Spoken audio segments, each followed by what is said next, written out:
¿Qué tal, mis queridos amigos? ¿Cómo estáis? Espero que vaya muy bien por ahí. Nos habíamos dejado en el tintero un asunto que me gustaría tratar con cierta profundidad, intentando desencadenar las ideas para dejar claro de una vez cuándo interesa comprar un vehículo diésel en el contexto actual en el que estamos viviendo. Así que vamos a intentar desentrañarlo en este vídeo con una serie de datos y reflexiones que creo que son las más interesantes para que tomes una decisión correcta si es que estás pensando comprar un vehículo y concretamente tienes la duda, ¿qué hago? ¿Me compro ahora un diésel? ¿Me compro un híbrido? ¿Me compro un híbrido ligero? ¿Por dónde tiro? ¿Me compro un híbrido enchufable? Bueno, ahí vamos a intentar resolver esa duda, sobre todo teniendo en mente el asunto del diésel y siempre teniendo en cuenta igualmente que a día de hoy apenas si el 20 y pocos % de los coches nuevos que se venden son diésel. Está ocurriendo un fenómeno muy interesante. El diésel está cayendo del 25% del mercado, ¿quién lo diría? Pero en el mercado de segunda mano hay muchísimo excedente de vehículos diésel que han terminado sus rentings, todavía hay abundancia de diésel y la gente se está tirando a los coches seminuevos, a los coches usados, para adquirir sus vehículos diésel, mientras que en los que compran vehículos nuevos, normalmente con un coste medio algo más alto, la compra del diésel cada vez se va dejando más de lado. Es un sesgo interesante porque, lógicamente, quien compra un coche nuevo tiene un poquito más de dinero y está pensando un poquito más en el futuro. Y es que es así, hay muchísima incertidumbre sobre el asunto del diésel, gracias a nuestros magníficos políticos que la han sembrado, de una manera premeditada o no, y eso ha acabado calando y, desde luego, se ha acabado alineando con lo que las autoridades están decidiendo respecto al asunto de las emisiones, cómo se etiquetan los vehículos y, en definitiva, como os he contado muchísimo en los últimos vídeos, cómo la transición hacia la electrificación hace que la compra de un vehículo diésel cada vez esté menos justificada desde el punto de vista del ahorro. Pero aún así, puede haber momentos, puede haber tipos de vehículos que sean interesantes ser comprados en modo diésel.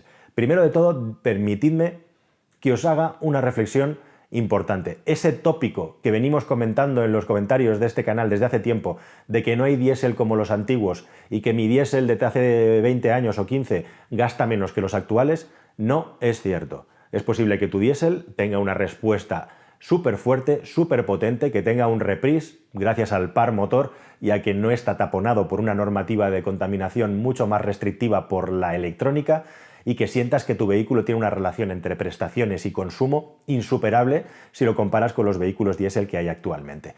Pero si nos vamos a medir los consumos, aunque parezca mentira, tenemos actualmente los vehículos diésel menos gastones de la historia. Y eso a pesar de que los consumos homologados son superiores, pero eso es una cuestión de los consumos, no de lo que consumen los coches realmente en el mundo real. Ya sabéis, ciclo NEDC, ciclo WLTP, los consumos están subiendo medio litro y más en circunstancias reales en homologación, aunque en la práctica, en la carretera, como os digo, un diésel actual puede llegar a gastar menos claramente que los diésel de hace unos años. Os voy a poner dos ejemplos que tengo recientes. Uno, directo. He probado por 2 veces y he estado haciendo circuitos de prueba por 2 veces con el Opel Corsa diésel, el 1.5 diésel. ¿Por qué me interesaba ese coche? Porque si miras la tabla de vehículos diésel que hay actualmente en el mercado, es el que menos gasta. Está ahora mismo rozando ahí la posición 1 y la 3, en función de lo que está saliendo nuevo. Y he podido comprobar efectivamente como en carretera de circunvalación se pueden sacar consumos claramente por debajo de los 4 litros con unos niveles, y esto es lo importante, de seguridad y con unos niveles de confort que son superiores a los de los vehículos de hace 15-20 años, por supuesto, y también sonoridad. Son motores que tienen sus particularidades, primero de todo porque, como digo, por la electrónica, cuando aceleras el vehículo no tienes esos empujones que tenías antiguamente, esa sensación, efecto turbo que te daban los coches y que te permitían, bueno, pues sentir la conducción grandemente. No tienen ese reprise, son mucho más progresivos en recuperación. Pero luego al final, con el cronómetro en la mano, la diferencia es escasa, es pequeña. Y lo que ganan, por otro lado, es en consumos. ¿Cómo es esto posible? Pues básicamente gracias a varios elementos. Primero, que lógicamente la tecnología de inyección evoluciona y a pesar de que las normas de contaminación son mayores y tienen muchísima más electrónica de control, consiguen gracias a eso, al aumento de la capacidad de cálculo, al aumento de las presiones de inyección, a la mejora en el diseño de los turbos y también cosas que no son propiamente del motor, como la aerodinámica del vehículo y también las ruedas, que suman lo suyo, pues tenemos los vehículos diésel, como digo, menos gastones de la historia. Os pongo el segundo ejemplo. Próximamente voy a probar el Skoda Octavia nuevo, que hace tiempo que tenía ganas de subirme a él, el TDI. Bueno, en algunos medios ingleses el Skoda Octavia TDI con la versión menos potente, de 116 caballos, ha batido el récord de consumo en vehículos de esta categoría. Así que la cosa está bastante clara. Yo voy a probar las versiones TDI, tanto de 116 como de 150 caballos, a ver qué es lo que le sacamos y qué impresiones me llevo de estos Octavias. Por cierto, también tengo ahí en el garaje ahora mismo aparcado un Skoda Scala del que os daré cuenta próximamente. En toda esta ecuación hay que añadir igualmente el asunto del precio, lógicamente. ¿Realmente los diésel pueden llegar a ser interesantes? Pues también tendremos que mirar el precio. Por ejemplo, me voy a mirar la lista de precios y en Opel, para encontrar un coche equivalente al 1.5 diésel de 100 caballos del que os hablo, te tienes que rascar el bolsillo 1.800 euros extra. Hay que tener eso en cuenta. En el Skoda, por ejemplo, y pasa algo parecido, pero esta versión diésel respecto a la versión de gasolina de 150 caballos son 34 caballos menos, es una diferencia de potencia importante. Pues están a la par, pero te vas a llevar unos cuantos menos caballos. ¿Qué es lo que ocurre? Que tenemos por un lado esta situación tecnológica, sabemos perfectamente que el asunto del mantenimiento en un vehículo diésel puede llegar a ser, y la reparación es mucho más costoso que en un vehículo híbrido. ¿Cuál es la diferencia? Pues básicamente que los vehículos híbridos tienen mucho menos mantenimiento. Algunos de ellos incluso no tienen embrague y por lo tanto ni cadena de distribución ni correa de distribución, se estropean muchos menos elementos, gastas mucho menos en frenos. En definitiva, no hay turbos, no hay filtros antipartículas, no hay inyecciones de urea, no hay depósitos de urea que se puedan filtrar. Hay muchas cosas que eliminas. Con lo cual, a nivel de coste de fiabilidad, un híbrido supera claramente a un vehículo diésel mirando en el largo plazo. Ahora bien, como digo, puede haber situaciones y circunstancias en las que los diésel puedan llegar a ser recomendables todavía. Y aquí hay que sumar también el factor precio. Yo estos días, siempre que circulo, me voy fijando, estoy viendo gasolineras low cost con el diésel a menos de 0,88. ¿Se va a mantener el precio del diésel así? El año que viene vamos a estar, parece que, bastante parecido a este, desgraciadamente, en lo que se refiere a la economía. Habrá que ver si el Estado finalmente pulsa el botón de subirle los impuestos al diésel o no. Desde luego, en una situación tan mala no lo va a hacer porque se le echarían encima. Pero es inminente también. A medio o largo plazo eso hay que tenerlo en cuenta, que al final el precio de la gasolina y el diésel, mirando a 2024-2025, va a estar prácticamente equiparado, si no el diésel incluso por encima. Así que ese factor hay que tenerlo en cuenta también, igual que hay que tener en cuenta que si haces muchos kilómetros te quedan 2-3 años en los que vas a tener una ventaja clara en lo que es el coste del combustible. Bien, dicho todo esto, vamos al asunto tecnológico. ¿Cuándo interesa comprar un diésel? Bueno, desde luego, primera recomendación clara: si vas a estar circulando constantemente por ciudad y por carreteras de circunvalación, o si tu circulación es tu pueblo o tu ciudad para luego entrar en una carretera limitada a 80 km por hora en la que tú conduces de manera suave y tranquila porque eres un profesor, un médico rural, o te mueves de tu pueblo a la nave o al almacén que está a 20 km de tu casa, o vas por la M30, por la Ronda de Barcelona, por la de Sevilla, de Valencia, Bilbao, bla, bla, bla, si vas a velocidades de 80, 90, 100 normalmente y haces kilómetros, aunque hagas muchos kilómetros, yo no te recomiendo comprar un vehículo diésel. Y no te recomiendo comprar un vehículo diésel, y este es quizá el mayor error que comete la gente. Comprarse un vehículo diésel porque al final se pone a contar y dice, pues yo en los últimos años he estado haciendo entre 15 y 20.000 kilómetros. Es el caso típico de todos los que me habláis. Muchos me preguntáis, oye, me compro un diésel, hago 15.000, hago 18, hago 20. Personalmente, hasta 20.000 no recomiendo a nadie comprar diésel, y a partir de 20.000 ya la cosa cambia. Siempre pensando en todos estos factores que te estoy diciendo: coste de mantenimiento, coste de adquisición, posibilidad, porcentaje de poder sufrir averías y también, por supuesto, el tacto que tiene el vehículo. Respecto a todo esto, un coche híbrido va a tener igual gasto de combustible. Cuanta más ciudad hagas, cuanto más tengas que frenar y acelerar, más vas a ganar con un vehículo híbrido. O sea, en ciudad, tradicionalmente el vehículo diésel era el rey, especialmente para los taxistas. Hoy en día, ¿qué taxista lleva un coche diésel? Todos llevan híbridos o llevan vehículos transformados a GLP o híbridos mixtos. Híbrido y además GLP, para tener todavía más ahorro. Y es que es insuperable un híbrido en ciudad con aceleraciones frenadas, pero es que también la evolución de los motores híbridos ha hecho que a velocidades constantes de entre 90 y 120 km por hora, la diferencia con los diésel, que antes era muy a favor a los diésel, se ha ido reduciendo, y en algunos casos ya, que tenemos ya potencias un poco elevadas en el diésel, prácticamente no hay diferencia. Un híbrido consume lo mismo que un diésel y hay que tenerlo muy en cuenta. Entonces, ¿qué nos queda? ¿Qué espacio nos queda para un diésel? Volviendo a la recomendación del taxista, yo no le recomendaría a ningún taxista que se comprara un diésel, salvo algunas excepciones. Y aquí dejadme que os diga que no tenemos que caer en esa especie de sesgo que yo llamo el sesgo asimétrico. ¿Qué es esto del sesgo asimétrico? Normalmente, en los últimos tiempos han salido un montón de datos y estadísticas que nos hablan de cuál es el uso habitual que hacemos de nuestros coches.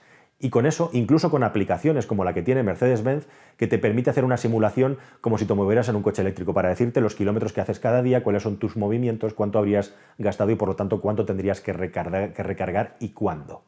Lo que nos dicen todos estos estudios, que están muy bien afinados, es que en Europa hacemos entre 30 y 50 kilómetros al día. En España estamos en 30 y pico kilómetros al día, rozando los 40, más o menos, hablo de memoria. Claro, dices, bajo ese punto de vista, ¿a quién le interesa comprarse un diésel? A nadie.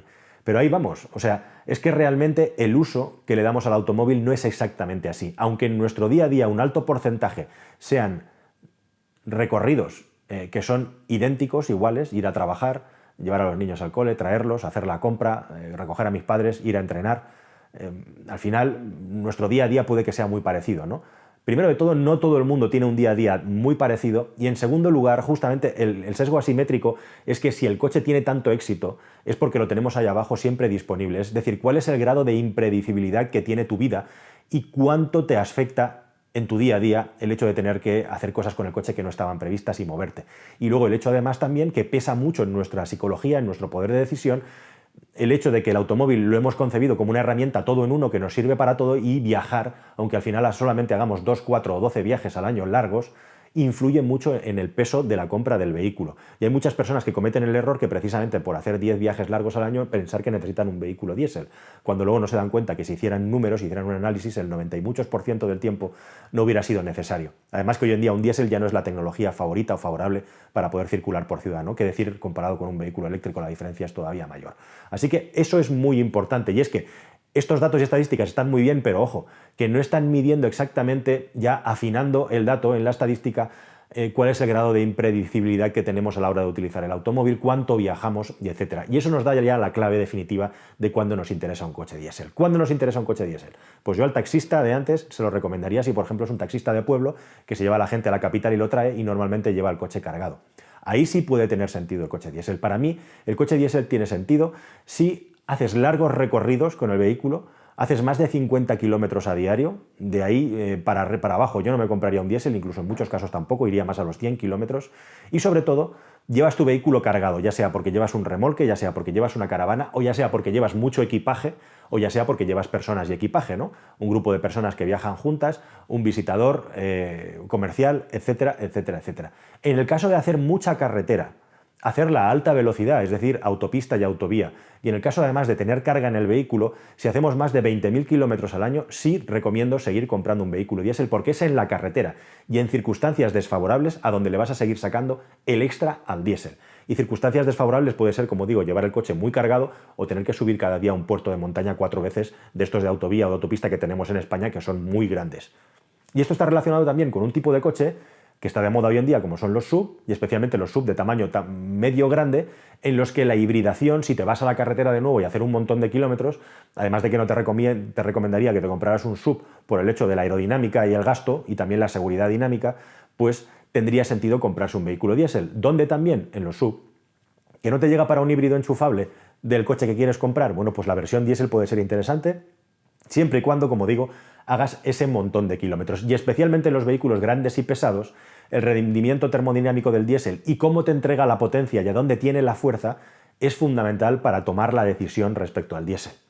Así que estas serían las situaciones en las que yo me decantaría por comprar un vehículo de gasóleo, siempre partiendo de la base de que estos vehículos híbridos, e incluso los híbridos ligeros a velocidades suaves y en carretera, le han arañado un montón de distancia a los diésel y se acercan en muchos casos peligrosamente por debajo del litro de distancia, y en algunos casos concretos igualan el consumo de un vehículo diésel, especialmente si ese vehículo diésel es un vehículo diésel potente.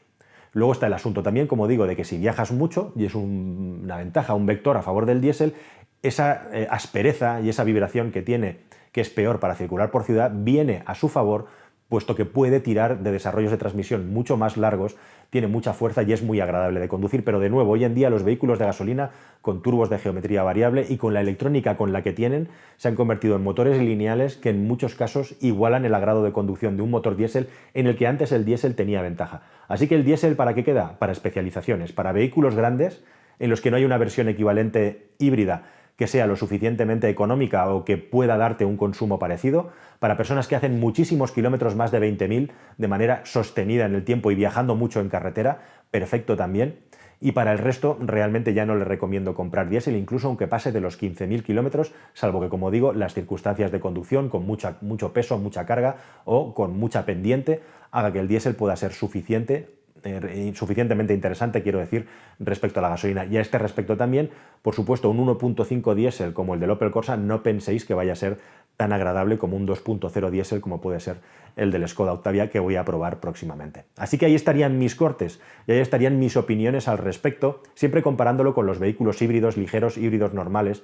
Y bueno, sobre los híbridos enchufables, habría que hablar bastante de este tema. Yo he hablado un montón del canal sobre híbridos enchufables. Aquí te dejo recomendados algunos vídeos al final de este, por si quieres ver vídeos de híbridos enchufables donde cuento un poco los pros y los contras, a favor y en contra. Tengo opiniones de los dos tipos y existen, y técnicamente es así. Hay factores a favor y factores en contra. E igualmente también, hablando de arrastrar y de problemáticas, una de las grandes preguntas que me hacéis normalmente es: oye, Juan Francisco, ¿pero por qué hay tan pocos vehículos híbridos y vehículos eléctricos que estén homologados para cargar con un remolque o cargar con una autocaravana? Bueno, pues este es un tema que viene apareciendo de manera recurrente y a donde también un vehículo diésel puede tener ventaja respecto a uno de gasolina o a uno híbrido. Pero ¿y respecto a un coche eléctrico? ¿Y qué está pasando aquí? ¿Por qué las marcas no homologan tantos vehículos híbridos y eléctricos, aunque poco a poco la cosa está cambiando a buen ritmo? Bueno, pues si eso sí os parece, para no alargar a lo loco, os lo cuento en un próximo vídeo en el que vamos a dejar clarísimo, en el siguiente, qué puñetas pasa con el asunto de los híbridos y de los eléctricos para cargar con caravanas y para cargar con cosas atrás, para llevar remolques en definitiva. Os pido que os suscribáis, por favor, que sigáis al canal, quedaos suscritos aquí, os voy a resolver todas estas dudas con muchísima claridad y otros muchos temas interesantes que tengo en la cartera y que van a ir saliendo próximamente, ¿de acuerdo? Pues nada más, mis queridos amigos, aquí lo dejo y nos vemos en el próximo, que espero que sea muchísimo más y mejor. Hasta el siguiente vídeo, adiós.